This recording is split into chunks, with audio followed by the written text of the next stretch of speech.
Hey guys! For this mini lesson, we will be doing beginning sound bingo. I found this on teacherspayteachers.com and I think it fits in perfectly to my inquiry. My inquiry has been, how do I make literacy lessons fun for students? We all know students love going outside, they love playing games, and this game would definitely be great for them. And they're also learning. So the materials you would need for this lesson are the bingo cards, which can be found on Teachers Pay Teachers. You would need cups for the beans, and you would need beans for the students to cover their cards with. I would suggest to probably laminate these cards if you can, just so you can use them for future classes and years to come after this. So here's what the card looks like.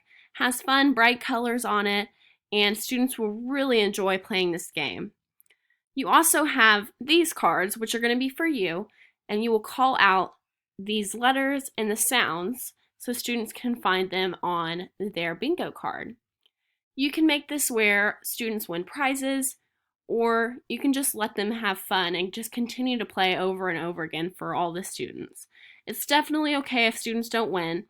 I think it would be great to have inexpensive small prizes like an eraser or a pencil or something fun students are winning, and every student in the classroom could get one just so nobody feels left out. But I think that this is a great way for students to learn beginning sounds, which is great for a kindergarten class, but also play something that they will really enjoy.